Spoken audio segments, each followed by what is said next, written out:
जंगल में रात भर जोर जोर से बारिश होती रही। आसमान से बिजली चमक रही थी, बादल गरज रहे थे। रानू चिड़िया का छोटा सा घर जो एक पुराने पेड़ की खोखल में बना था, अब टूटने की कगार पर था। अम्मा देखो, छत से पानी टपक रहा है। हमारे कपड़े भीग गए, बहुत ठंड लग रही है। अम्मा, बाहर अंधेरा है और अंदर भी पानी भर गया है। अब हम कहाँ रहेंगे? बच्चों, डरो नहीं, मैं हूँ ना तुम्हारे साथ। चलो बाहर चलते हैं। हमें बस ये रात किसी तरह काटनी है। कोई सूखी जगह ढूंढते हैं। रानू ने एक छोटी सी पोटली में कुछ दाने बांधे और पेड़ की खोखल से बाहर निकल गई। वो जंगल में धीरे धीरे आगे बढ़ते रहे। उड़ते उड़ते गुड़िया अपनी माँ से कहती है, अम्मा मैं बहुत थक गई हूँ, चल भी नहीं पा रही। बस थोड़ा और, फिर हम किसी पेड़ के नीचे रुकेंगे, सब ठीक हो जाएगा। आज की वीडियो के प्यारे सब्सक्राइबर्स और फॉलोअर्स के नाम: इशरत, मोहन लाल, निशा, अनीस फातिमा, दिलीप, अंबिका, तबस्सुम। जो नहीं चुने गए, चिंता मत करो, अगली बार तुम भी बन सकते हो जंगल के सुपरस्टार। दोस्तों, अगर आप भी चाहते हैं मैं आपका नाम अपनी कहानी में लूं, तो देर किस बात की, जल्दी से कमेंट करके अपना नाम हमें भेजें। मेरी बच्ची, अम्मा, क्या आप वो जादुई अंगूर के पेड़ की कहानी सुनाती थी? क्या वो सच में है? मेरे बेटे, वो कहानी में भी सुनती आ रही हूँ। काश वो पेड़ हमें मिलता, लेकिन ऊपर वाला सब देख रहा है। अगली सुबह हर तरफ कीचड़, गिरी हुई डालियाँ और टूटे हुए घोंसले बिखरे पड़े थे। रानू चिड़िया अपने बच्चों के साथ एक पेड़ के पास बैठी थी। तभी सामने से हरियाली तोती और मोटी चोंच वाला तोता आते हैं। अरे रानू बहन, आप यहाँ? ये क्या हाल है? आप सब ठीक तो है ना?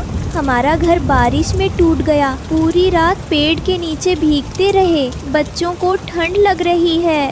रानू बहन, चिंता मत करो, हमारा घर थोड़ा बड़ा है। आप तीनों हमारे साथ चलिए। जब तक आपका नया घर ना बने, हमारे यहाँ रहिए। आप लोगों का ये एहसान मैं जिंदगी भर नहीं भूलूंगी। शुक्रिया अंकल, शुक्रिया आंटी। कुछ दिन बीत गए। जंगल थोड़ा शांत था, लेकिन रानू चिड़िया अभी भी हरियाली तोती और मोटी चोंच वाले तोते के घर में रह रही थी। एक दिन सुबह सुबह एक चमकदार लाल रंग का तोता जंगल में उड़ता हुआ आया और उसकी आवाज कुछ अलग सी थी। हेलो हेलो, नमस्ते जी, नमस्ते। I am coming from long distance. बहुत लंबा सफर किया है, हवा में उड़ उड़ के थक गया हूँ। अम्मा देखो ना, ये कैसे बोलता है। हंसी आ रही है। बेटा, ये तो लगता है किसी दूर के देश से आया है। Yes yes, I am foreign bird. मेरा नाम है लाला, लाला द पैरट।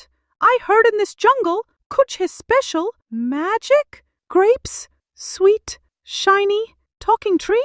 इसने जादुई अंगूर के पेड़ की बात कैसे सुनी? उधर एक झाड़ी के पीछे से कालू कौवा और उसकी पत्नी गोई कव्वी सब सुन रहे थे। उनके साथ थी चालाक लोमड़ी। अरे ये कौन है? अब ये परदेसी भी अंगूर के पीछे आ गया। हमारे हाथ तो पहले ही खाली हैं। कालू जी, अब देर ना करो। अगर अंगूर चाहिए तो कोई चाल चलनी होगी। जैसे ही लाल तोते ने रानू की तरफ देखा, वो मुस्कुराया। एक्सक्यूज मी मैडम, आप रानू जी है ना? I want see magic grapes. सिर्फ देखना, टेस्ट में भी थोड़ा सा। अगर तुम सच्चे दिल से आए हो तो जरूर मिलवाएंगे। अगले दिन सुबह सुबह रानू और उसके बच्चे कुक्कू और गुड़िया, विदेशी लाल तोता लाला, हरियाली तोती और मोटी चोंच वाला तोता सभी मिलकर ऊंचे ऊंचे पत्थरों को पार करते हुए जंगल की गहराई में गए। अम्मा, ये जगह कितनी अजीब है ना, यहाँ की मिट्टी भी चमक रही है। हाँ बेटा, ये वही इलाका है जहाँ मुझे पहले भी कुछ चमकती चीजें दिखी थी। Oh wow, this place is looking like magic land. बहुत ही फैंसी फैंसी जंगल, आई लाइक इट। तभी एक पेड़ के नीचे से हल्की सी रोशनी निकलती दिखी। एक बेल ऊपर की ओर चढ़ी थी और उस पर लटक रहे थे कुछ अंगूर, पर वो साधारण अंगूर नहीं थे, वो चमक रहे थे। अम्मा देखो, ये अंगूर कैसे चमक रहे हैं। पेड़ से एक मीठी और धीमी आवाज आई, जैसे कोई हवा के साथ फुसफुसा रहा हो। जो भूखा हो, नेक हो, वही खा सकता है मेरा फल। Oh my God! Tree is speaking Hindi. It is talking. I I'm impressed. हे पेड़, हम भूखे नहीं पर बस देखना चाहते हैं। ये बच्चे बहुत दिनों से इस जगह के बारे में सुनते रहे हैं, पर दूर झाड़ियों में कालू कौवा, गोरी कौवी और लोमड़ी सब देख रहे थे। देख लिया, ये अंगूर हमें क्यों नहीं मिलते? क्योंकि तुम सच्चे दिल वाले नहीं हो कालू भैया। अब रानो को वहाँ से हटाना होगा, पेड़ को धोखे से अपना बनाना होगा। एक गुफा में कालू और गोरी और लोमड़ी छुपकर अपनी योजना बना रहे थे। अब क्या करे? वो जादुई पेड़ हमारे मन को जान जाएगा और हमें शायद सजा भी दे दे। अगर पेड़ को जितना है तो पहले रानो को रास्ते से हटाओ, तभी कोई चाल चलेगी। और तभी एक पत्थर की ओट से ये सारी बात लाल तोता सुन रहा था। Oh no, this is bad. Very, very bad. Ye crow people planning something fishy. I must tell Ranoji. Lalu तोता तेजी से उड़ता हुआ रानो के पास पहुंचा। उसका चेहरा घबराया हुआ था। Ranoji, emergency, body problem. That crow, black crow. क्या हुआ लाला? धीरे बोलो, तुम इतना घबराए हुए क्यों हो? कालू एंड फॉक्स तुम्हारा घर जलाना चाहते हैं, तुम्हें मारना चाहते हैं। आने दो उन सबको, मैं उन्हें खबर लूंगा। रानो, तुम अपने बच्चों को ध्यान रखना और हरियाली, तुम अपने अंडे का ध्यान रखना। इस बार मैं कालू को सबक सिखा कर रहूंगा। अगले ही पल आग की लपटें उठने लगीं। तोते का सुंदर सा घर जलने लगा। अरे ये क्या हो रहा है? आग, हमारा घर, सब बचाओ। गुड़िया, कुकू, जल्दी बाहर भागो, आग लग गई है। हे भगवान, मेरे अंडे, मैं कहाँ जाऊँ? सभी चिड़िया बच्चे अंडे जान बचाकर भागने लगे। चारों ओर धुआं और आग ही आग थी। I come, but sorry y'all, no water, no help. I tried. कोई बात नहीं लाल भाई, तुमने कोशिश तो की। आग ने सब कुछ निगल लिया। अब ना घर था ना छत। और तभी तेज बारिश शुरू हो गई। बिजली कड़कने लगी, सब भीगने लगे। ठंडी हवा और दानी से बच्चे कौंपने लगे। अम्मा, बहुत ठंड लग रही है, भूख भी लगी है। हमें कोई घर चाहिए प्लीज। मेरे बच्चों का घर अब राख हो गया। वही जादुई अंगूर का पेड़ सब कुछ देख और महसूस कर रहा था। उसकी जादुई बेलें चमकने लगीं और अचानक बेलें जमीन से उठी, हवा में घूमी और एक प्यारा सा अंगूर का घर बन गया, हरा भरा, मीठी खुशबू वाला। ए मेरे जादुई घर, रानो के पास जा। जादुई घर उड़ता हुआ रानो चिड़िया के परिवार के पास पहुंचा। अरे ये तो अंगूर घर है। क्या ये जादू है? और देखो, इसमें छोटी छोटी बेलों की खिड़कियाँ भी हैं। शायद हमारी मेहनत, सच्चाई और दूसरों की मदद का इनाम है ये। Wow, what the house? Sweet grapes house. उस दिन के बाद से सभी पक्षी मिलकर जादुई अंगूर के घर में रहने लगे। इस कहानी से हमें सीख मिलती है कि जो दूसरों के लिए अच्छा सोचते हैं, उनके लिए प्रकृति भी कोई ना कोई राह बना देती। सुबह का समय रानो चिड़िया और उसकी बेटी गुड़िया चिड़िया अपने लकड़ी के घर में रहती थी। बाहर हल्की ठंडी हवा चल रही थी। रानो चिड़िया रसोई में खाना बना रही थी और गुड़िया खिलौनों से खेल रही थी।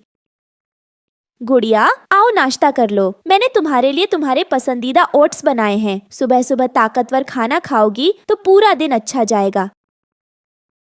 माँ, आप हमेशा इतना स्वादिष्ट खाना बनाती हो, लेकिन बताओ ना, ये बीज कहाँ से लाती हो? बेटा, ये सब जंगल से लाती हूँ। वहाँ पेड़ पौधों के पास हमें जो चाहिए वो सब मिल जाता है। हमारे जंगल के सारे पक्षी एक दूसरे का ख्याल रखते हैं। गुड़िया नाश्ता करने बैठती है, तभी बाहर बादल गड़गड़ाने लगते हैं। रानो खिड़की से देखती है। अरे नहीं, ये बादल तो बहुत डरावने लग रहे हैं। लगता है भारी बारिश आने वाली है। माँ, क्या हमारा घर ठीक रहेगा? ये तो लकड़ी का बना है, कहीं बारिश में टूट ना जाए। नहीं बेटा, घबराओ मत, हम अपना घर बचा लेंगे, लेकिन हमें सावधानी रखनी होगी। जल्दी से तुम कुछ पकड़ लो। बारिश शुरू हो जाती है। तेज हवाएं चल रही थीं। रानो और गुड़िया घर के कोनों में पानी रोकने की कोशिश करती हैं, लेकिन लकड़ी की दीवारें धीरे धीरे गिरने लगती हैं। माँ, पानी अंदर आ रहा है, दीवारें टूट रही हैं, हमारा घर बर्बाद हो जाएगा। रानो चिड़िया तेजी से लकड़ी के टुकड़े जोड़ते हुए अपनी बेटी गुड़िया से कहती है, गुड़िया, हिम्मत रखो, तुम मेरी मदद करो। अगर हम मिलकर काम करेंगे तो शायद हमारा घर बच जाए। लेकिन घर की छत गिर जाती है। दोनों को बाहर भागना पड़ता है। माँ, हमारा प्यारा घर टूट गया, अब हम कहाँ जाएंगे? बेटा, मैं जानती हूँ ये बहुत मुश्किल है, पर याद रखो, घर दीवारों से नहीं, हमारे प्यार से बनता है। हम मिलकर फिर से नया घर बनाएंगे। रानो और गुड़िया जंगल में शरण लेने जाती हैं। वहाँ रास्ते में कालू कौवा उनसे मिलने आता है। कालू हमेशा दूसरों को परेशान करने वाला पक्षी था। अरे रानो, ये क्या हाल बना रखा है? तुम्हारा घर तो गया, अब कहाँ भटक रही हो? कालू, ये हमारी समस्या है, तुम्हें इसमें मजा लेने की क्या जरूरत है? अरे मुझे तो बस तुम्हारी मदद करनी है। सुनो, मेरे साथ रहो, लेकिन याद रखना, तुम्हें मेरे सारे काम मानने होंगे। हम तुम्हारी शर्तें कभी नहीं मानेंगे, तुम हमेशा सबको तंग करते हो। तो फिर देखते हैं तुम कैसे इस जंगल में रह पाती हो। मेरे बिना यहाँ किसी का भी जीना मुश्किल है। कालू उड़ जाता है। रानो और गुड़िया दुखी होकर आगे बढ़ती है। गुड़िया अपनी दोस्त टुनटुनी चिड़िया से मदद मांगने जाती है। टुनटुनी एक समझदार और दयालु चिड़िया थी। टुनटुनी दीदी, हमारा घर बारिश में टूट गया। कालू कौवा हमें परेशान कर रहा है, क्या तुम हमारी मदद करोगी? अरे गुड़िया, तुम चिंता मत करो, मैं तुम्हारी माँ की भी मदद करूँगी। हम साथ में कुछ करेंगे। सच दीदी, माँ बहुत परेशान है, चलो जल्दी चलो। टुनटुनी और गुड़िया रानो के पास लौटती हैं। रानो, गुड़िया और टुनटुनी जंगल में चलते हुए एक गहरी गुफा में पहुंचते हैं। वहां अंदर एक गाय को बंधा हुआ पाते हैं। माँ देखो, वो वहाँ कौन है? अरे, ये तो एक गाय लग रही है, इसे किसने यहाँ फंसाया होगा? मैं एक जादुई गाय हूँ। कालू कौवे ने मुझे इस गुफा में कैद कर दिया है। कृपया मेरी मदद करो, मैं बहुत समय से यहाँ फंसी हुई हूँ। तुम्हारी मदद करना हमारा फर्ज है, हम तुम्हें यहाँ से बाहर निकालेंगे। रानो और टुनटुनी मिलकर गाय को रस्सियों से आजाद करती है। तुमने मेरी जान बचाई, मैं तुम्हारी अच्छाई का बदला चुकाना चाहती हूँ। ये लो, ये जादुई सेब, इसे जहाँ रखोगे वहाँ तुम्हारा नया घर बन जाएगा। माँ, अब हम फिर से एक घर बना सकते हैं। रानो और गुड़िया गाय के दिए सेब को अपने पुराने घर के पास रखते हैं। अचानक वहाँ एक सुंदर सा सेब का घर बन जाता है। घर चमचमाता हुआ बहुत मजबूत और सुंदर दिखता है। देखो बेटा, अब हमारा नया घर है। ये घर हमारे पुराने घर से भी ज्यादा मजबूत और सुंदर है। माँ, अब हमें कालू कौवे से डरने की कोई जरूरत नहीं। हमारा घर अब हमेशा के लिए सुरक्षित है। दोनों खुशी से गले मिलती है। टुनटुनी और गाय उन्हें अलविदा कहती है। वहीं कालू कौवा ये सब देख रहा होता है। वह सोचता है कि उसने जो किया वो गलत था। मुझे ऐसा नहीं करना चाहिए था। रानो चिड़िया ने तो अपनी मेहनत और अच्छाई से सब कुछ वापस पा लिया। मुझे अपनी गलतियों से सीखना होगा। अब मैं किसी को परेशान नहीं करूंगा। मैं आज से अपने आप से वादा करता हूँ, मैं किसी भी पक्षी को तंग नहीं करूंगा। सबके साथ अच्छे से व्यवहार करूंगा। रानो चिड़िया और गुड़िया चिड़िया अपने नए सेब घर में खुशी खुशी रहने लगती है। जंगल के सभी पक्षी उनके सेब घर की सुंदरता को देखकर खुश होते हैं।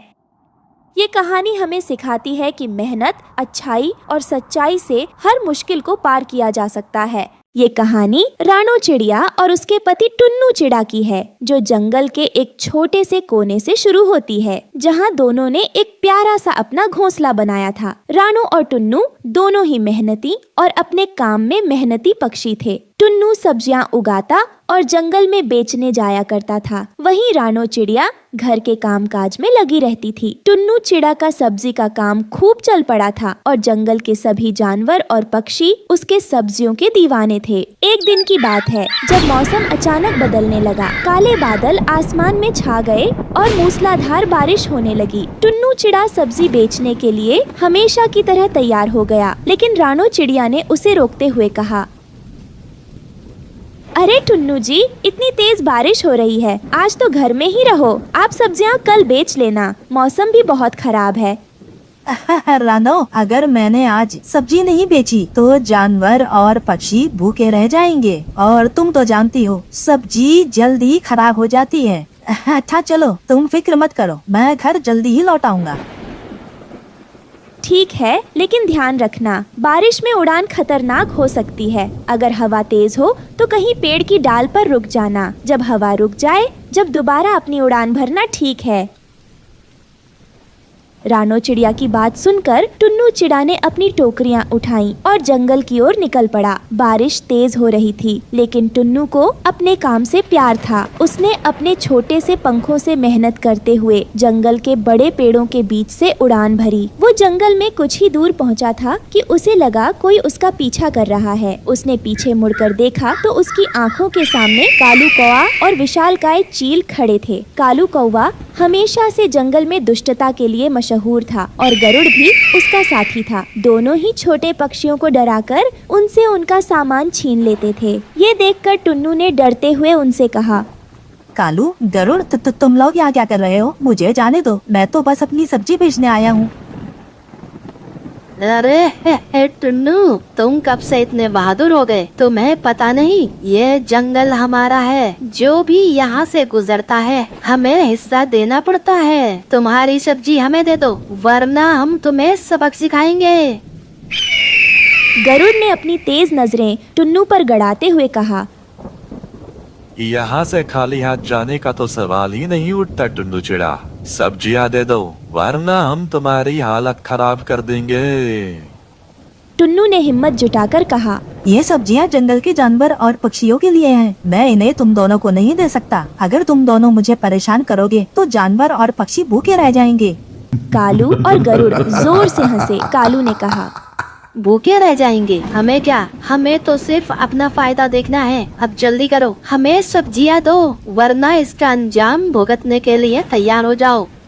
फिर टुन्नू चिड़ा ने देखा कि अब उसके पास ज्यादा विकल्प नहीं बचे थे, लेकिन उसने हार मानने की बजाय रानो चिड़िया को याद करते हुए हिम्मत बटोरी। उसने धीरे धीरे टोकरियां उठाई और तेजी से उड़ान भरने की कोशिश की, पर कालू कौवा और गरुड़ ने उसे घेर लिया। वहीं दूसरी तरफ तभी रानो चिड़िया को अपने दिल में एक अजीब सी बेचैनी महसूस हुई। वो जानती थी कि कुछ गलत हो रहा है। उसने जल्दी से घोंसले से उड़ान भरी और टुन्नू को ढूंढने निकल पड़ी। जंगल में उसे टुन्नू की आवाज सुनाई दी और उसने देखा कि कालू और गरुड़ उसे घेर कर धमका रहे थे। रानो चिड़िया ने बिना वक्त गवाए कालू कौवा की ओर उड़ान भरी और चिल्लाई, कालू, दूर हटो मेरे टुन्नू से। कालू कौवा ने उसकी तरफ देखा और तंज कसते हुए कहा, अरे देखो तो कौन आया है, टुन्नू की बहादुर पत्नी। चलो अब तुम्हारे साथ भी मजा आएगा। हम मेहनत से कमाते हैं, तुम लोग हमें क्यों तंग करते हो? जंगल में सभी को रहने का हक है और सभी को अपने हिस्से का खाना मिलना चाहिए। तभी गरुड़ ने जोर से कहा, हक तो सिर्फ ताकतवरों का होता है और इस जंगल में हम सबसे ताकतवर हैं। तुम जैसे छोटे पक्षियों को हमें जवाब देने का हक नहीं है। रानो चिड़िया ने साहस भरी आवाज में कहा, ताकत सिर्फ पंखों में नहीं होती, ताकत दिल में होती है। हम मेहनत और ईमानदारी से जीते हैं और तुम जैसे डरपोक पक्षी हमसे हमारी मेहनत का फल नहीं छीन सकते। कालू और गरुड़ ने उसकी बात पर ध्यान नहीं दिया और टुन्नू की टोकरियों पर झपटने लगे। तभी रानो ने एक तेज आवाज में अपने दोस्तों को पुकारा। जंगल के और पक्षी जैसे कबूतर, तोते और बुलबुल लाडो तेजी से उसकी मदद के लिए पहुंच गए। अब कालू कौवा और गरुड़ ने देखा कि वे फंस गए हैं। इतने सारे पक्षियों के सामने वे दोनों कुछ नहीं कर सकते थे। मजबूरन उन्होंने पीछे हटते हुए कहा, ठीक है, आज तो तुम जीत गए, लेकिन ये बात याद रखना, हम फिर लौटेंगे। रानो ने हंसते हुए कहा, जब भी लौटोगे हमें तैयार पाओगे। मेहनत करने वाले कभी किसी से डरते नहीं हैं। टुन्नू चिड़ा ने राहत की सांस ली और रानो चिड़िया को गले लगाते हुए कहा, रानो, तुमने आज मेरी जान बचाई है। अगर आज तुम वक्त पर नहीं आती तो ये दोनों दुष्ट पक्षी मुझे मार देते। रानो ने प्यार से कहा, तुम तो जानते हो हम दोनों एक दूसरे के बिना अधूरे हैं। जब भी कोई मुश्किल आएगी हम साथ मिलकर उसका सामना करेंगे। इसके बाद टुन्नू और रानो ने अपनी टोकरियां उठाईं और जंगल के जानवरों और पक्षियों के पास जाकर अपनी ताज़ा सब्जियां बेचने लगे। जानवरों और पक्षियों ने भी खुश होकर सब्जियां खरीदी और उन्हें धन्यवाद दिया। वो दिन रानो और टुन्नू के लिए खास था। उन्हें ये समझ में आ गया कि जंगल में रहना आसान नहीं है, लेकिन अगर हिम्मत और एकजुटता हो तो कोई भी बुरी ताकत उनका कुछ नहीं बिगाड़ सकती। कुछ दिनों बाद कालू कौवा और गरुड़ ने भी समझ लिया कि छोटे पक्षियों के साथ साथ लड़ाई में कुछ हासिल नहीं होगा। धीरे धीरे वे दोनों जंगल में दिखाई देना कम हो गए और इस तरह रानो चिड़िया और टुन्नू चिड़ा ने अपनी मेहनत से जंगल में एक नाम बनाया। वे दोनों मिलकर अपने छोटे से संसार में खुशहाल जीवन बिताने लगे और सबको यह सिखाया कि सच्चाई और मेहनत से जीते हुए किसी भी मुश्किल का सामना किया जा सकता है। एक समय की बात है, दूर एक कश्मीर के घने जंगल में रानो चिड़िया अपने 3 बच्चों के साथ रहती थी। वह बहुत गरीब और बेबस चिड़िया थी और उसके पति की मृत्यु कुछ महीनों पहले हो गई थी। वो उसकी याद में बहुत खोई हुई थी। देखिए टुन्नू जी, आप तो मुझे छोड़कर चले गए। अब इन 3 बच्चों को मुझे अकेले पालना पड़ रहा है। इनकी जरूरतों को भी पूरा नहीं कर पाती हूँ। मैं इनकी पढ़ाई लिखाई कराने के लिए भी मेरे पास पैसे नहीं है। ना जाने कैसी माँ हूँ मैं। बच्चे आपको बहुत याद करते हैं जी। क्यों टुन्नू जी, क्यों आपने ये किया मेरे साथ? आप मुझे अक्ल छोड़कर क्यों चले गए, जबकि आप जानते थे मैं आपके बिना एक पल भी नहीं रह सकती। उसके बावजूद आपने मेरे साथ छोड़ दिया। आपके जाने के कुछ दिनों बाद ही हमारा छोटा सा आशियाना बारिश में देह गया। हम सब बेघर हो गए। फिर कितनी मुश्किल से मुझे ये किराया घर मिला, जिसका किराया बहुत ज्यादा है।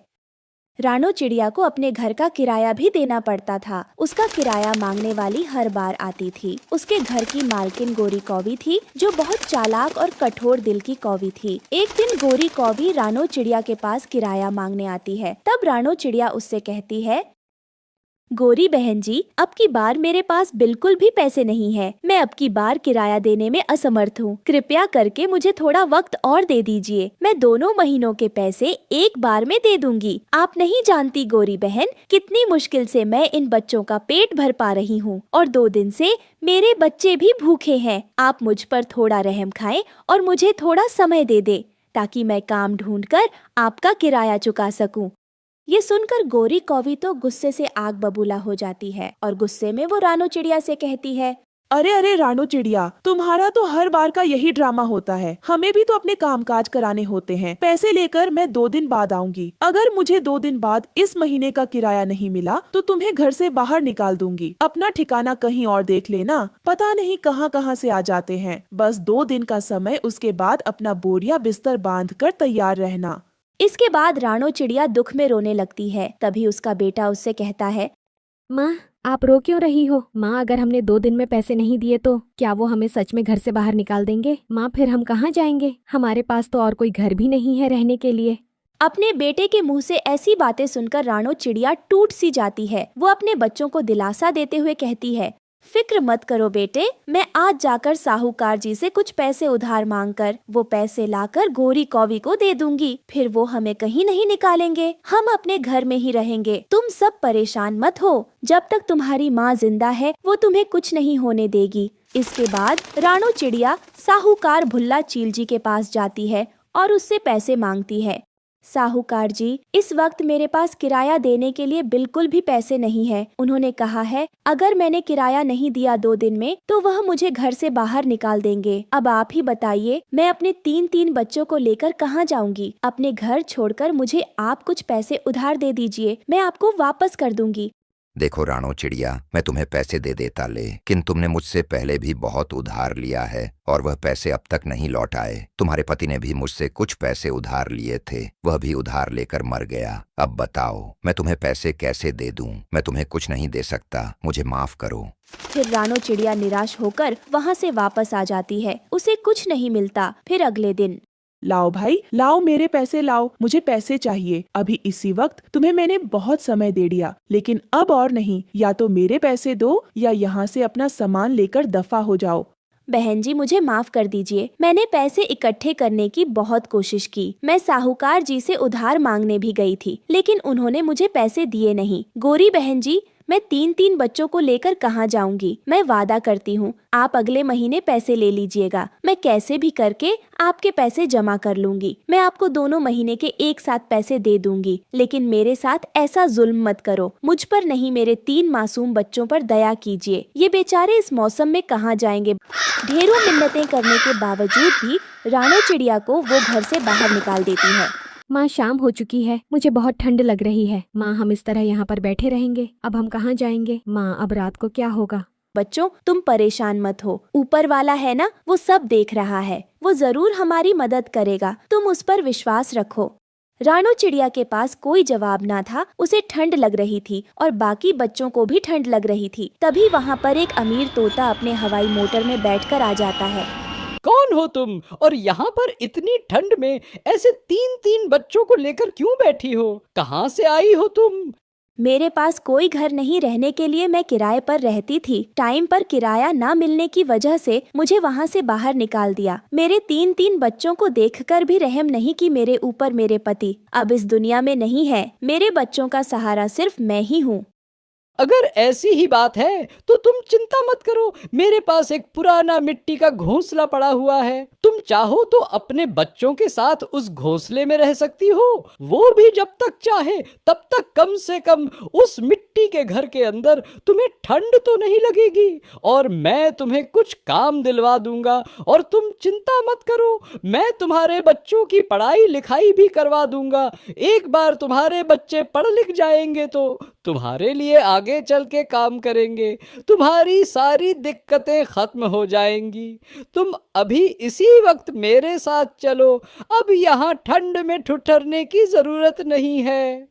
आपका बहुत बहुत धन्यवाद तोते भाई, अगर आप ना होते तो ना जाने मेरे बच्चों का क्या होता।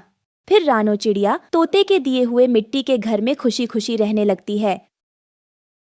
एक जंगल में पक्षी नदी किनारे पानी पीने आया करते थे। तोता, मैना, गोरैया और अन्य पक्षी नदी के किनारे उतरते हैं। अरे वाह, ये पानी कितना ठंडा और मीठा है, बिल्कुल पहाड़ों के झरने जैसा लगता है। इसे पीकर तो सारी की सारी थकान ही दूर हो गई। अगर रोज ऐसा पानी मिले तो जिंदगी कितनी मजेदार हो जाएगी। तभी अचानक मगरू मगरमच्छ पानी में हलचल मचाता है और झपट्टा मारता है। अरे बचाओ बचाओ, मगरमच्छ पानी में हमला कर रहा है। एक चिड़िया बाल बाल बसती है, लेकिन एक छोटी सी गोरैया उसके पंजों में आ जाती है। तभी रानो चिड़िया उसे देखकर बहुत ज्यादा घबरा जाती है और कहती है, अरे नहीं, मगरू मगरमच्छ ने उसे पकड़ लिया। अगर उसने अपनी ताकत लगा दी तो बेचारी गोरैया उसकी पकड़ से बच ही नहीं पाएगी। अरे कोई तो मेरी बात सुनो, हमें उसे बचाना होगा। वह पक्षी इधर उधर उड़ने लगते हैं, लेकिन मगरू मगरमच्छ क्रूरता के साथ हंसता है और गोरैया को पानी में खींचने लगता है। एक रात बादल गरज रहे हैं, बिजली चमक रही है। रानो चिड़िया कांपती हुई अपने छोटे से घोंसले में बैठी हुई है। उसकी आंखों में आंसू हैं। पास में उसकी गुड़िया बेटी उसके पास ही बैठी हुई है। मम्मा, आप इतनी उदास क्यों हो? मुझे तुम्हारे पापा की याद आ रही है बेटा। पिछले साल वो बारिश में हमें छोड़कर चले गए थे। जंगल में तेज बारिश हो रही थी। रानो चिड़िया और उसके पति खेत में मेहनत से मटर की उगाई कर रहे थे, मगर मगरू मगरमच्छ ने खेत को उजाड़ दिया। रानो का पति उसे बचाने के चक्कर में नदी में गिर गया और फिर कभी भी वापस नहीं आया। उस दिन हमारी फसल भी बर्बाद हो गई थी और तुम्हारे पापा भी। गुड़िया चिड़िया अपनी माँ के आंसू पोंछती है और कहती है, मम्मा, हम इस बार फिर से मटर उगाएंगे। रानो चिड़िया फौरन अपनी बेटी गुड़िया को अपने गले से लगा लेती है। उसकी आंखों में अब एक नई उम्मीद जागती है। अगली सुबह रानो चिड़िया और उसकी बेटी गुड़िया बीज लेकर खेतों की तरफ जाते हैं। गुड़िया बेटी, इस बार हमें सावधानी से खेत लगाना होगा ताकि मगरू मगरमच्छ हमारी फसल को बर्बाद न कर सके। हाँ मम्मा, इस बार हम अपनी मटर की रक्षा करेंगे। और फिर वह दोनों मिलकर मेहनत से बीज लगाने लगती हैं। तभी मगरू मगरमच्छ पानी से बाहर आता है और जोर जोर से हंसने लगता है। तुम फिर से खेती कर रही हो रानो? पिछली बार याद है ना क्या हुआ था? रानो चिड़िया उसकी आवाज सुनकर डर जाती है, लेकिन वह हिम्मत जुटाते हुए उससे कहती है, इस बार तुम हमारी फसल को नष्ट नहीं कर पाओगे। अरे देखेंगे रानो, बस तुम बारिश आने दो। मगरू वापस नदी के अंदर चला जाता है, मगर रानो चिड़िया की चिंता अब बढ़ने लगी थी। एक दिन बादल घेरने लगते हैं, तेज हवा चलने लगती है। रानो चिड़िया और गुड़िया खुशी से देखते हैं। मम्मा, बारिश से हमारी मटर जल्दी उगेगी ना? हाँ गुड़िया बेटी, लेकिन हमें अपनी फसल की रक्षा करनी होगी। तेज बारिश में मगरू मगरमच्छ धीरे धीरे खेत की ओर बढ़ता है। अब समय आ गया है इस फसल को तबाह करने का। वह मगरमच्छ खेत की मिट्टी को खोदने लगता है। तभी गुड़िया चिड़िया जोर से चिल्लाती है, मम्मा मम्मा देखो, मगरू आ गया। और फिर रानो चिड़िया और गुड़िया मिलकर शोर मचाती हैं। गांव के दूसरे पक्षी भी जाग जाते हैं। तभी तोता, मैना, गोरैया और दूसरे पक्षी भी रानो चिड़िया की मदद के लिए उड़कर उसके पास आ जाते हैं। रानो तुम चिंता मत करो, हम सब मिलकर इस मगरू मगरमच्छ को भगाएंगे। और फिर जैसे ही मगरू मगरमच्छ आगे बढ़ता है, उसे अंदाजा ही नहीं था कि जमीन के नीचे एक गहरा गड्ढा खुदा हुआ है। ये रानो चिड़िया और अन्य पक्षियों ने मिलकर एक योजना के तहत बनाया था। रानो चिड़िया चुपके से कालू कौवे के पास जाती है और उससे कहती है, अब समय आ गया है, आप सब तैयार हो जाओ।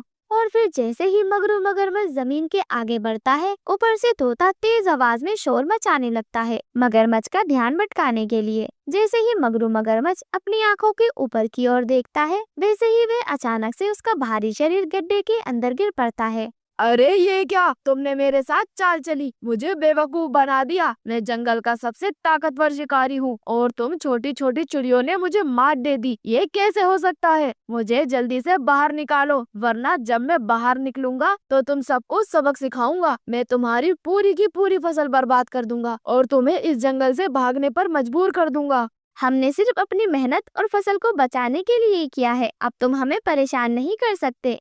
मम्मा हमने मगरमच्छ को हरा दिया।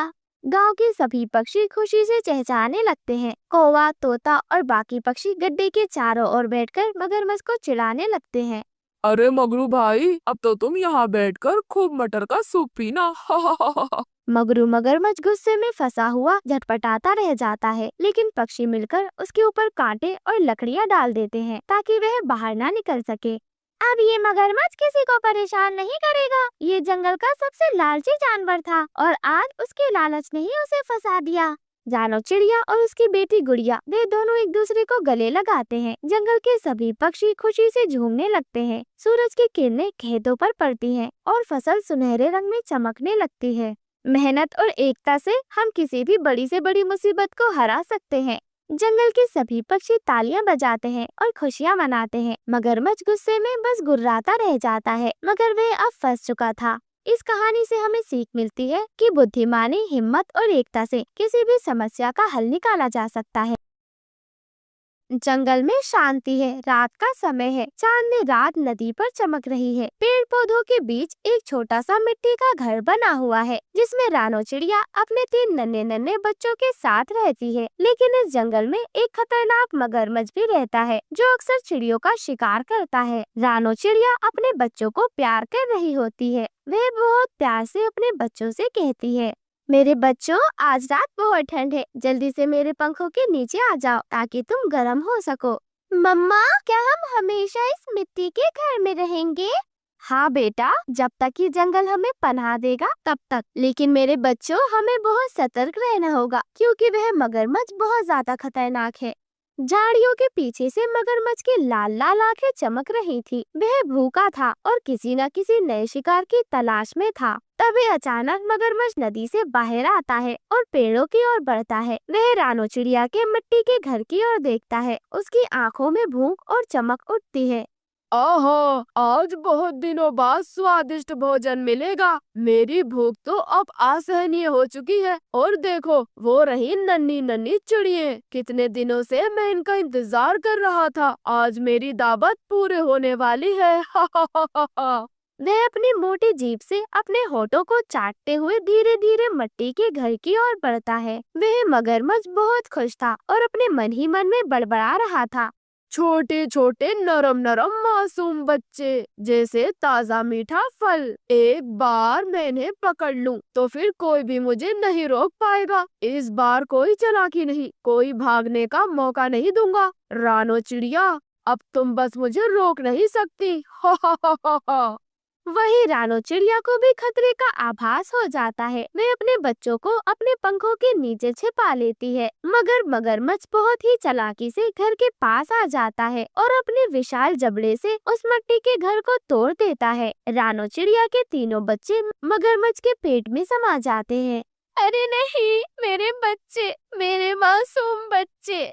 वहीं वह दुष्ट मगरमच्छ अपनी भूख मिटाकर मुस्कुरा रहा होता है और नदी में वापस चला जाता है। रानो चिड़िया टूट चुकी थी, उसका घर भी बर्बाद हो गया था। रानो चिड़िया बिल्कुल अकेली रह गई थी। रानो चिड़िया नदी किनारे बैठकर जोर जोर से रो रही होती है। तभी एक बूढ़ा कछुआ उसके सामने आता है। कछुए का नाम कालू कछुआ था। रानो, मैं जानता हूँ कि तुम्हारे बच्चों को क्या हुआ। मगरमच्छ निर्दयी है, लेकिन शायद अभी भी तुम्हारे बच्चों को बचाने का एक तरीका है। क्या क्या सच में कालू दादा? मैं कुछ भी करने के लिए तैयार हूँ। ये आसान नहीं होगा। मगरमच्छ ने तुम्हारे बच्चों को निगल लिया है, लेकिन अगर हमें इच्छाधारी नागिन की मदद मिल जाए तो शायद। इच्छाधारी नागिन? क्या क्या वो मेरी मदद करेंगी? रानो, ये समय दुख में डूबने का नहीं है, हमें कोशिश करनी होगी। चलो गुफा तक चलते हैं। और फिर कछुआ और रानो चिड़िया गहरे जंगल में स्थित एक इच्छाधारी नागिन की गुफा की ओर पहुँचते हैं। वहाँ नागिन ध्यान में बैठी हुई थी। हे देवी, कृपया हमारी मदद करें। मगरमच्छ ने रानो चिड़िया के मासूम बच्चों को निगल लिया है। आप अपनी शक्तियों से उन्हें बचा सकती हैं। और फिर वह इच्छाधारी नागिन अपनी चमकती हुई आंखों से रानो चिड़िया की ओर देखती है। रानो, मैं तुम्हारे दुख को समझ सकती हूँ। एक माँ का अपने बच्चों से बिछड़ जाना सबसे बड़ा अभिशाप होता है, लेकिन जो हो चुका है उसे बदलना आसान नहीं है। तुम जो मांग रही हो वो किसी चमत्कार से कम नहीं है। नागिन अपनी कुंडली को कसकर लपेटती है। उसकी आंखों में गंभीरता की झलक थी। नागिन देवी, मैं जानता हूँ कि यह बहुत मुश्किल काम है, मगर रानो एक माँ है और माँ की ममता दुनिया की सबसे ज्यादा ताकतवर शक्ति होती है। वह अपने बच्चों को बचाने के लिए हर खतरा उठाने के लिए तैयार है। ये आसान नहीं है। मगरमच्छ के पेट से किसी को भी जिंदा निकालना असंभव है, लेकिन मैं एक उपाय बता सकती हूँ। नागिन अपने जादू से एक चमकता हुआ मोती निकालती है। यह एक जीवन मोती है। अगर मगरमच्छ इसे निगल ले तो उसके पेट में जो कुछ भी होगा वो बाहर आ जाएगा, लेकिन ये मोती उसे खिलाना आसान नहीं होगा। हे नागिन देवी, मैं तो बस एक बेबस माँ हूँ। मेरा सब कुछ लुट गया है। मेरे नन्हे मुन्ने बच्चे, जिन्हें मैंने अपने पंखों की छाव में पाला था, अपनी चोंच से दाना खिलाया था, अपनी लोरी सुनाकर सुलाया था, अब वो सब इस दुनिया में नहीं रहे। मगरमच्छ ने उन्हें मुझसे छीन लिया है, लेकिन मैं इतनी आसानी से हार नहीं मान सकती। और फिर अगले दिन रानो चिड़िया मगरमच्छ के पास चली जाती है। हे मगरमच्छ महाराज, आपने मेरा सब कुछ छीन लिया। अब मेरे पास जीने का कोई कारण नहीं बचा, लेकिन मरने से पहले मैं आपको एक दिव्य भोजन देना चाहती हूँ। और फिर रानो चिड़िया मगरमच्छ को वह जादुई मोती देती है। अरे अरे, तुम कितनी ज्यादा मूर्ख हो। चलो मैं इसे भी खा लेता हूँ। और जैसे ही वो मगरमच्छ उस मोती को निगलता है, एक अजीब सी रोशनी उसके पेट पर फैलती है। अचानक वह दर्द से तड़पने लगता है और उसके पेट से रानो चिड़िया के तीनों बच्चे बाहर आ जाते हैं। मगरमच्छ कमजोर होकर जमीन पर गिर जाता है। रानो चिड़िया अपने बच्चों को देखते हुए खुशी खुशी अपने बच्चे को गले लगा लेती है। मेरे बच्चे, ओह मैं कितनी ज्यादा खुश हूँ। मगरमच्छ को उसकी क्रूरता की सजा मिल जाती है और वह नदी में जाकर छिप जाता है। इच्छाधारी नागिन और कालू कछुआ मुस्कुराते हैं। वही रानो चिड़िया फिर से अपना घर बनाती है, लेकिन इस बार वह एक मजबूत घर बनाती है। वह जानती थी कि सच्ची ताकत प्यार, साहस और दोस्ती में होती है। मेरे बच्चों, अब हम डरेंगे नहीं, क्योंकि हमने सीख लिया है कि सच्ची ताकत क्या होती है। पेड़ों पर चिड़ियों की चहचहाहट गूंज उठती है और जंगल में फिर से शांति आ जाती है। इस कहानी से हमें ये सीख मिलती है कि एक माँ की ममता में सबसे बड़ी ताकत होती है। एक माँ अपने बच्चों के लिए किसी भी हद तक जा सकती है, चाहे कितनी भी मुश्किल क्यों न आ जाए। रानो चिड़िया ने अपने बच्चों को बचाने के लिए हर संभव कोशिश की। जंगल के सभी पक्षी अपने मजबूत घर बनाने में लगे हुए थे। जंगल के सभी पक्षी बारिशें शुरू होने से पहले पहले अपने नए घर बनाने की तैयारियां कर रहे थे। वही रानो चिड़िया जो अंडे देने वाली थी, उसकी हालत बहुत ज्यादा खराब थी। वह कैसे ही अपना घर बना सकती थी। रानो चिड़िया खुले आसमान में एक पेड़ पे बैठी हुई ये सोच रही थी, हे ऊपर वाले, मैं क्या करूं? जंगल के सभी पक्षी अपने अपने लिए घर बना रहे हैं, लेकिन मैं कैसे घर बनाऊं? मुझसे तो उठा भी नहीं जाता, ना ही दाना लेने जाया जाता है। भगवान जी, कृपया मेरी मदद करें। ऐसे ही धीरे धीरे कुछ समय बीत जाता है। रानो चिड़िया पूरे 7 अंडे देती है। जंगल में बारिशें शुरू होने वाली है। मैंने तो पूरे 7 अंडे दिए हैं। ना जाने मैं अपने अंडों को कैसे ही सुरक्षित रख पाऊंगी। भगवान जी, जब तक मेरे अंडों में से बच्चे नहीं निकल जाते, कृपया हमारी रक्षा करना। धीरे धीरे कुछ समय बीत जाता है। रानो चिड़िया के 7 अंडों में से 7 बेटी चिड़िया जन्म लेती हैं। रानो चिड़िया की छोटी छोटी बेटियां बहुत खूबसूरत थी, लेकिन भगवान को शायद कुछ और ही मंजूर था। तभी अचानक से जोरदार बिजली कड़कती है और चारों तरफ काले घने बादल छा जाते हैं। तेज हवाएं चलने लगती हैं। तेज हवाएं पेड़ों को जोर जोर से हिला रही थी। रानो चिड़िया अपनी बच्ची को खुले आसमान के नीचे लेकर बैठी हुई थी। वह बहुत ज्यादा डरी हुई थी। हे ऊपर वाले, ये कैसी कठिन परीक्षा है। मेरी नन्ही नन्ही बच्चियां आज ही अंडे से बाहर आई हैं। ये ठंड से कांप रही है। ये मेरा छोटा सा घोंसला, अगर बारिश हो गई तो ये तो पानी से भर जाएगा। मैं अपनी छोटी छोटी बच्चियों को लेकर कहाँ जाऊंगी। भगवान जी हमारी मदद करें। तभी अचानक से एक तेज हवा का झोंका आता है, जिससे रानो चिड़िया घोंसले समेत अपनी बच्चियों के साथ धड़ाम से नीचे गिर जाती है। नहीं, मेरा घोंसला, मेरी बच्चियों, अब हम यहाँ नहीं रुक सकते। हमें जल्दी से जल्दी यहाँ से भागना होगा। रानो चिड़िया की बच्ची अभी बहुत ज्यादा छोटी थी। वह तो उड़ भी नहीं पा रही थी। रानो चिड़िया अपनी बच्चियों को अपने पेट पर बिठाकर उड़ने लगती है।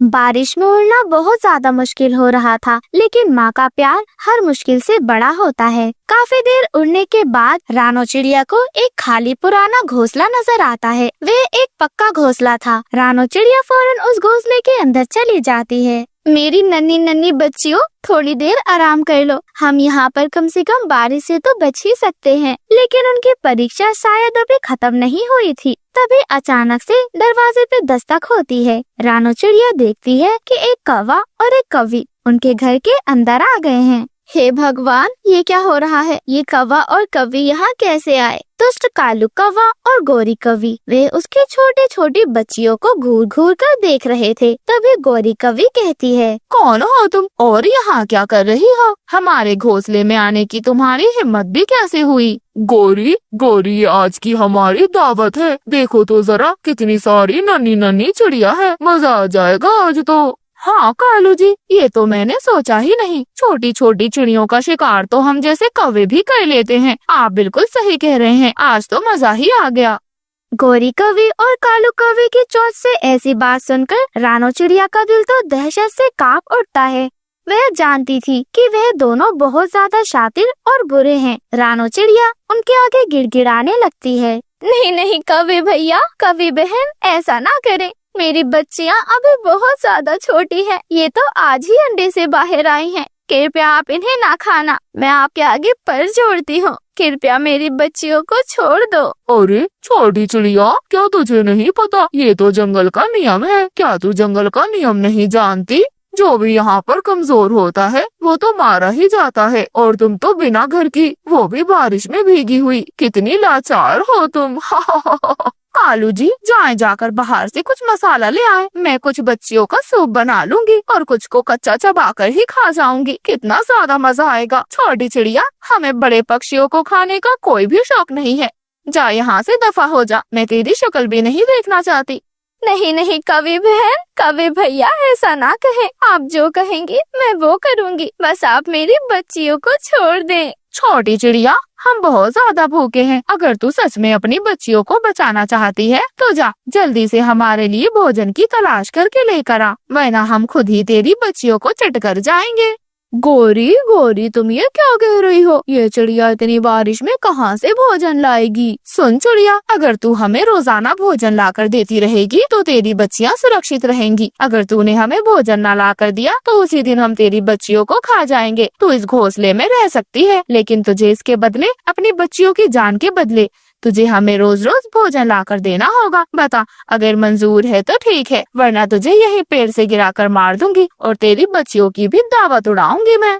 रानो चिड़िया की आंखों में आंसू आ जाते हैं। जंगल में बारिश बहुत तेज हो रही थी। ऐसे में वह बेचारी खाना कहाँ से ही लाती। लेकिन रानो चिड़िया जानती थी अगर वह कुछ नहीं कर पाई तो उसकी बेटियों को कालू कौवा और गोरी कौवी खा जाएंगे। ठीक है कौवे भैया, कौवी बहन, मैं आपके लिए खाना ढूंढ कर लाती हूँ। लेकिन जब तक मैं वापस ना लौटूं, मेरी बच्चियों को तुम एक पर भी ना लगाना। ठीक है जा, लेकिन जल्दी वापस आना। हम बहुत ज्यादा भूखे हैं। कहीं ऐसा ना हो तुझे देर हो और हम तेरी बच्चियों की ही दावत उड़ा लें। क्यों कालू जी। हाँ हाँ छोटी चिड़िया जल्दी जा और जल्दी आ। और फिर रानो चिड़िया वहाँ से तुरंत उड़ जाती है, लेकिन वह खाना लेने नहीं जाती बल्कि वह जंगल में मदद मांगने के लिए उड़ जाती है। तभी उसको उल्लू बाबा का ख्याल आता है। उल्लू बाबा जंगल के सबसे समझदार पक्षी थे। वह फौरन उड़कर उल्लू बाबा के पास चली जाती है और उनसे भीख मांगती है। उल्लू बाबा मेरी मदद करें, मैं आपसे अपनी बच्चियों की जान की भीख मांगती हूँ। वह दुष्ट कौवा और कवि मेरी बच्चियों को अपने पास रखा हुआ है। अगर मैं उनके लिए खाना नहीं लेकर गई तो वो मेरी बच्चियों को खा जाएंगे। बेटी डरो मत, जंगल के पक्षी बहुत निर्दयी हैं, लेकिन तुम चिंता मत करो। ऐसे पक्षी ज्यादा दिन तक राज नहीं कर सकते। चलो मैं तुम्हारी मदद करता हूँ। उल्लू बाबा एक चील को जानते थे। वह फौरन चील को लेकर सीधे कालू कौवा और गोरी कौवी की ओर निकल जाते हैं। कालू कौवा और गोरी कौवी दोनों रानो चिड़िया का बेसब्री से इंतजार कर रहे थे। तभी वहाँ पर उल्लू बाबा और रानो चिड़िया चील के साथ वहाँ पर पहुँच जाते हैं। रानो चिड़िया की सातों बेटियां आराम से एक जगह पर बैठी हुई थी। वह डर से एक दूसरे से चिपकी हुई बैठी थी और ठंड से कांप रही थी। उनके अंदर बहुत दहशत और डर भरा हुआ था। तभी चील कालू कौवे और गोरी कौवी पर हमला कर देती है। कालू कौवा और गोरी कौवी की जान चली जाती है। रानो चिड़िया उन सभी का शुक्रिया अदा करती है। उल्लू बाबा, चील दी, अगर आज आप ना होते तो ना जाने मेरी बेटियों को क्या ही होता। शायद वे कौवा कौवी मेरी बच्चियों को खा गए होते। और फिर रानो चिड़िया उसी घर में हंसी खुशी अपनी सातों बेटियों के साथ रहने लगती है। प्यारे दोस्तों, इस कहानी से हमें ये सीख मिलती है कि हमें कभी हार नहीं मानना चाहिए। होशियारी और एकता से बड़ी मुसीबत को हराया जा सकता है। अगर आपको हमारी ये कहानी पसंद आई है तो आप हमारी वीडियो को लाइक कर हमारे चैनल को सब्सक्राइब करें और हमारी छोटी सी फैमिली का हिस्सा बने। आप सभी का धन्यवाद।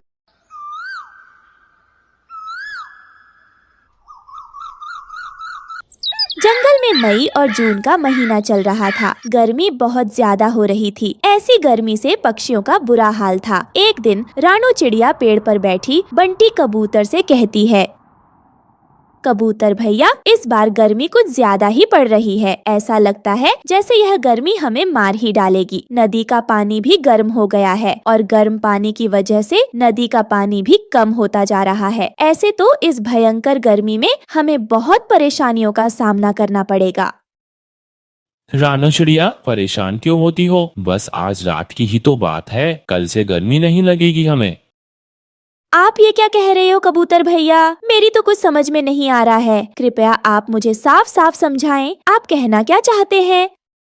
रानो बहन, क्या आपको नहीं पता? जंगल के सारे पक्षी आज रात ही शिमला के जंगल में चले जाएंगे। क्या आपको कालू और गौरी ने कुछ नहीं बताया? शायद वो दोनों भूल गए होंगे। आज रात ही हमें शिमला के लिए निकलना होगा। सारे पक्षियों ने अपना अपना सामान भी बांध लिया होगा। मैं भी सामान बांधने ही जा रहा हूँ। आप भी अपनी तैयारी कर लीजिए। नहीं बंटी भैया, कालू कौवे और गौरी कौवी ने मुझे कुछ नहीं बताया इस बारे में। मैं अभी जाकर उन दोनों से पूछती हूँ। ये कहकर रानो चिड़िया कालू कौवे और गौरी कौवी के पास जाती है और उनसे कहती है, कालू, गौरी, आपने मुझे शिमला जाने की बात क्यों नहीं बताई? आपने तो अपना सामान भी बांध लिया है। रानो चिड़िया, हम बहुत दूर शिमला के जंगल जा रहे हैं, पास वाले जंगल नहीं। वहाँ जाने के लिए तुम्हारी औकात नहीं। और सारे पक्षी बम्बू कॉप्टर से जा रहे हैं और बम्बू कॉप्टर का किराया बहुत ज्यादा है। तुम्हें याद है चिड़िया, तुमने मुझसे 100 रुपए उधार लिए थे। कब देने का इरादा है फिर तुम्हारा? हाँ गौरी बहन, मुझे सब याद है। काम लगते ही सबसे पहले मैं आपको 100 रुपए दे दूंगी। लो, कर लो बात। देखो जरा, 100 रुपए वापस देने की औकात नहीं। और शिमला की सैर करने जाएगी, वहाँ जाने के लिए पूरे 1000 रुपए चाहिए। बम्बू कॉप्टर का किराया कहाँ से दोगी? इतने पैसे नहीं है तुम्हारे पास। यही सोचकर हमने तुम्हें नहीं बताया। चलो चलो, अब रास्ता छोड़ो। तुम्हारे चक्कर में कहीं बम्बू कॉप्टर न छूट जाए। भारी भरकम किराया दिया है हमने उसका। हाँ नहीं तो। रानो चिड़िया वापस अपने घर लौटती है और अपना सामान बांध लेती है। बम्बू कॉप्टर भी आ चुका था। सारे पक्षी बम्बू कॉप्टर में बैठ चुके थे। रानो चिड़िया अपनी बेटी के साथ एक किनारे पर बैठी थी। तभी बम्बू कॉप्टर का ड्राइवर उसके पास आता है और उससे कहता है, रानो चिड़िया, क्या तुम्हें भी शिमला के जंगल जाना है या नहीं? हाँ ड्राइवर जी, हमें भी शिमला के जंगल जाना है, पर हमारे पास बम्बू कॉप्टर का किराया नहीं है। आप इजाजत दें तो मैं और मेरी बेटी बम्बू कॉप्टर की छत पर बैठकर चले जाते हैं। अरे रानो चिड़िया, ये क्या बात हुई? जाओगी तो किराया तो तुम्हें देना ही पड़ेगा। ड्राइवर भाई जी, अगर यह चिड़िया फोकट में ही शिमला जाएगी तो हम भी फोकट में जाएंगे। हमारे किराए के पैसे वापस करने होंगे तुम्हें, हमारे पैसे मुफ्त के थोड़ी आ रहे हैं। रानो चिड़िया, किराया तो देना ही होगा, वरना मैं बम्बू कॉप्टर से तुम्हें नहीं ले जा सकता। ड्राइवर बम्बू कॉप्टर लेकर वहाँ से चला जाता है। वहीं गुड़िया चिड़िया तो रोने लगती है। गुड़िया बेटी चुप हो जा, शिमला के जंगल तो हम जरूर जाएंगे, हम इस बम्बू कॉप्टर के पीछे पीछे चलेंगे। ठीक है बेटा, अब चुप हो जा। ऐसे बम्बू कॉप्टर आगे आगे और रानो चिड़िया अपनी बेटी के साथ उसके पीछे पीछे उड़ी जा रही थी। अचानक से एक जगह बम्बू कॉप्टर रुक जाता है। अरे क्या हुआ, ये बम्बू कॉप्टर क्यों रुक गया? पक्षियों, बम्बू कॉप्टर का इंजन खराब हो गया है और ये बम्बू कॉप्टर ठीक होने में कितना समय लगेगा पता नहीं। तब तक आप सब नीचे उतर जाएं। सारे पक्षी अपने अपने सामान लेकर नीचे उतर जाते हैं। तभी पीछे से रानो चिड़िया वहाँ पहुँच जाती है। कबूतर भैया, यह बम्बू कॉप्टर क्यों रुक गया? रानो बहन, बम्बू कॉप्टर का इंजन खराब हो गया है, कब ठीक होगा पता नहीं। अच्छा होता मैं भी शिमला के लिए आपके साथ ही निकल लेता, पर क्या करूं, मेरे पास बहुत ज्यादा सामान है। अच्छा कोई बात नहीं कबूतर भैया, मैं अब चलती हूँ। रानो चिड़िया अपनी छोटी सी पोटली उठाती है और अपनी बेटी को लेकर आगे बढ़ जाती है। 2 दिनों के लंबे सफर के बाद रानो चिड़िया आखिर शिमला के जंगल में पहुँच ही जाती है। अरे वाह मम्मा, देखे यहाँ कितनी ठंडक है, चारों तरफ बर्फ ही बर्फ पड़ी है। हाँ गुड़िया बेटी, हमारे जंगल में तो जैसे आग बरस रही है, पर यहाँ तो बहुत ही ठंडक है, इसीलिए तो हम शिमला आए हैं। रानो चिड़िया और गुड़िया चिड़िया इधर उधर घूमकर शिमला के ठंडक का आनंद ले रही थी। तभी एक तोता उनके पास आता है और उनसे कहता है, चिड़िया बहन, क्या तुम मेरे सेब के बाग की रखवाली करोगी? मुझे कोई पक्षी काम के लिए नहीं मिल रहा है, मैं तुम्हें अच्छी तनख्वाह दूंगा। बर्फबारी शुरू हो गई है, 1-2 दिन में यह जंगल सैलानियों पक्षियों से भर जाएगा। आपको बस यह देखना है कोई पक्षी बाग के सेब को ना तोड़े। बोलो, क्या ख्याल है तुम्हारा? हाँ तोते भैया, मैं जरूर करूँगी, ये नौकरी ठीक है मेरे लिए। तोता भाई, आपका बहुत बहुत शुक्रिया जो आपने मुझे काम पर रखा। लेकिन तोते भैया, अगर रहने के लिए कोई घर होता तो मैं अपनी बच्ची को वहाँ छोड़ देती। अच्छा तो ये बात है, तो फिर तुम आज के आज ही काम पर लग जाओ और अपने रहने के लिए मेरे बाग में ही बर्फ का घर बना सकती हो। वहाँ तुम्हें कोई चिंता की बात नहीं होगी। मम्मा, अच्छा हुआ जो ड्राइवर अंकल हमें लेकर बम्बू कॉप्टर से शिमला नहीं आए, वरना हम भी बीच रास्ते में ही सारे पक्षियों की तरह फंसे रहते। हाँ बेटा, तुम ठीक कहती हो। शिमला की बर्फबारी देखकर गुड़िया चिड़िया बहुत खुश थी। रानो चिड़िया भी सेब के बाग में नौकरी मिल जाने की वजह से बहुत खुश थी। उसने सेब के बाग में बर्फ से अपना एक सुंदर सा छोटा सा घर बनाया और अपनी बेटी के साथ पूरी गर्मी उस बर्फ के घर में खुशी खुशी गुजारने लगी। दोस्तों, आपको हमारी आज की कहानी कैसी लगी? हमारी कहानी को लाइक करें, कमेंट करके अपनी राय हमें दें। आपके कमेंट और लाइक हमारे हौसले को बढ़ाते हैं। अगर आप हमारे चैनल पर नए आए हैं तो हमारे चैनल को सब्सक्राइब करना ना भूलें। आपका धन्यवाद।